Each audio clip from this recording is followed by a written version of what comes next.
এবং গাছপালাকে ভালোবাসে প্রত্যেকটা মানুষ। গাছ লাগান, প্রাণ বাঁচান, এই বার্তাকে এখন সঙ্গে নিয়ে মানুষ প্রকৃতিকে বাঁচাতে এবং জলবায়ুকে বাঁচানোর জন্য বিভিন্ন জায়গায় গাছপালা লাগাচ্ছেন।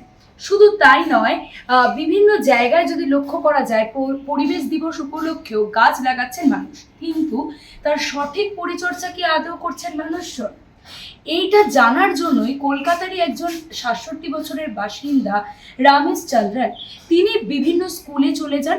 সেই স্কুলে যারা বাচ্চা রয়েছেন, যারা পড়ুয়া রয়েছেন, তাদেরকে তিনি বলেন যে তাদের কাছে যদি কোনো বীজ থাকে সেই বীজ তাকে দেওয়ার জন্য। সেই বীজ তিনি তার বাড়িতে এনে গাছ লাগান।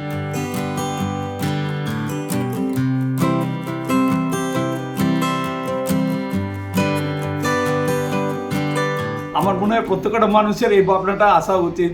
যেভাবে টেম্পারেচার বেড়ে যাচ্ছে, যেভাবে আমাদের গ্রাউন্ড ওয়াটার নেমে যাচ্ছে, তা আমাদের প্রত্যেকেরও ভাবা উচিত। হঠাৎ আমার মাথায় এলো ডেফিনেটলি, বিকজ আমি দেখছি মানুষ কষ্ট করছে। আমার ছোট নাতি যখন জন্ম হলো, আমার মেয়ের সেকেন্ড বাচ্চাটা, ও কত শ্বাসকষ্ট, কত কষ্ট করেছে আমি দেখেছি আমার চোখের সামনে। অফকোর্স আমার বিনিশাটা অনেক আগে চলে এসেছিলো, তো ওগুলো তো আমাকে আর একটু রিজলভ করলো যে আমাকে আর একটু এটা নিয়ে কাজ করতে হবে। তখন ওই পেডিয়াট্রিশিয়ানকে যখন জিজ্ঞেস করলাম, ডাক্তারকে, বললো একটাই প্রবলেম হচ্ছে আমাদের এয়ার পলিউশন। তো ভাবলাম কাজ করি যতটা পারি। কলকাতায় গাছ লাগানো তো মুশকিল, কিন্তু আপনি দেখেছেন যে আমার বাড়ির সামনে কতটা এরিকাম পাম বেঁচেছে এয়ার পিউরিফায়ার করে দিয়ে। আর নিমটা নিয়ে আমি খুব কথা বলি। আমি চাই, আমি যদি I will be very happy before I pass away, কলকাতায় যদি 1 লাখ নিম গাছ যদি লাগিয়ে দেওয়া যাবে, আমার মনে হয় অটোমেটিক্যালি কলকাতার পলিউশনটা কমে যাবে। অ্যান্ড আমি খুব ভয়েসে পড়ে এই কথাটা বলছি যে নিমটা বড়া, এই যে ডিভাইডারগুলোতে আপনারা পারলে নিম বড়ান। কথায় বলে গাছ লাগান, প্রাণ বাঁচান, এবং অনেকেই দেখা যায় সেই প্রতিশ্রুতি নিয়ে গাছ লাগায়ও, কিন্তু সেই পরিচর্যাটা তারা ঠিক সেভাবে করতে পারে না। তো কি বলবেন তাদের উদ্দেশ্যে? না, করতে পারে নাটা আমি মানবই না। তুমি যখন দেখো, তুমি গাছটা লাগালে কেন? তুমি গাছটা লাগাচ্ছ বিকজ তুমি জানো একটা গাছের প্রয়োজন আছে। আর যখন স্লোগানটা দিচ্ছ যে গাছ লাগান, প্রাণ বাঁচান, তার মানে তোমার একটা ইন্টেনশন আছে। প্রবলেমগুলো হয়ে যাচ্ছে ওই যে সেকেন্ড স্টেপটা মানুষ নিতে কোথায় না কোথায় পিছিয়ে যায়। এটা মনে হয় আজকাল একটু আসছে লোকে ঘটে। ইনফ্যাক্ট বিশেষ করে আমি যখন বাইপাতে গাছ লাগালাম, আমি রোজ দিন এখান থেকে বাড়ি থেকে নিয়ে গিয়ে জল দিয়ে গাছে জল দিতাম, ঠিক আছে? যখন 3টে ডিভাইডার হয়ে গেল আমাদের অসুবিধে হতো, কিন্তু আমরা 5-6 জন মিলে দিতাম। তখন কিছু মর্নিং ওয়াক লোকেরা যারা মর্নিং ওয়াক করতো, তারা কিন্তু আমাদের কাছে ক্যান নিয়ে জল দিত। তো ইউ গট টু বলতে আপনি প্র্যাকটিস করুন, লোকে দেখবে। প্রথম লজ্জায় আসতো না, কিন্তু পরে আপনি যখন করছেন লোকে কিন্তু এগিয়ে এলো ইন এভরি ওয়ে। তখন ওখানে একজন কেয়ারটেকার ছিলেন, ওই যে HDFC ব্যাংকটা মেন রোডে হয়েছে। কেয়ারটেকার একদিন সকালে আমার বন্ধুকে ডেকে বললেন, আপনারা রোজ কষ্ট করে অত দূর থেকে জল নিয়ে আসছেন, আমি কাল থেকে আমার ট্যাপ খুলে দেবো, আপনি এখান থেকে জল নিয়ে আপনি জল দেবেন। দিস ইজ ফার্স্ট মেজর যে প্রকৃতি মা আমাদের একটা হেল্প করলেন। এত কেন বাবা, ঠিক আছে, তোমার সিনসিয়ারিটি নিয়ে আমার কোনো প্রশ্ন নেই, এই তো তোমার আর একটা ব্যবস্থা করে দিলাম। আপনি তো বেশ কিছু স্কুলেও গিয়েছেন আপনার এই বার্তাটা পৌঁছে দেবার জন্য, তো সেখানকার স্টুডেন্টরা, টিচার্সরা কতটা সাড়া দিয়েছে আপনাকে?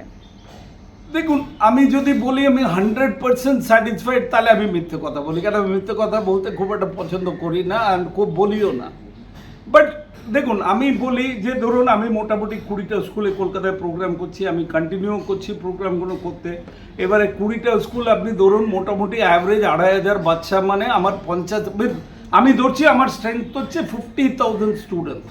আর এই 50,000 স্টুডেন্ট আমি definitely about 500 to 1000 student I have convert. এটা আস্তে আস্তে বাড়বে। দেখো, রাতারাত হয়ে গেলে খুব ভালো। আমি সেদিন বলছিলাম একটা স্কুলে, দেখো 50,000 বাচ্চা আমাকে 10টা করে গাছ দিলে আমার 5 লাখ গাছ। হিসেবটা খুব সিম্পল। যেরকম লাস্ট ইয়ার স্বামী বিবেকানন্দের জন্মদিনে আমরা 1 লাখ বীজের প্যাকেট ডিস্ট্রিবিউট করেছিলাম, ধনে পাতার প্যাকেটই ডিস্ট্রিবিউট করলাম, ঠিক আছে? কিন্তু আমাকে ফার্স্ট কথা আমার বন্ধুরা বললো ফান্ড করতে আসবে, আমি ফান্ড চলে আসবো, আমি কাউকে জিজ্ঞেস করবো, ফান্ড চলে আসবে। সেকেন্ড বললো যে কে এতটা প্যাক করে দেবে তোমার।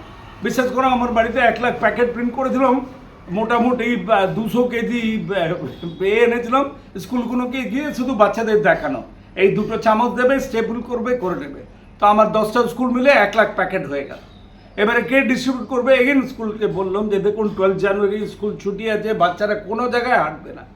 তার বাড়ির ফ্ল্যাটে উপর নিচু তার পাশে বাজারে কোথায় 10টা করে বাচ্চারা দেবে, 10,000 স্টুডেন্ট 10টা করে সিট দিয়ে দিলে 1 লাখ পৌঁছে গেল, অ্যান্ড আমি পৌঁছলো।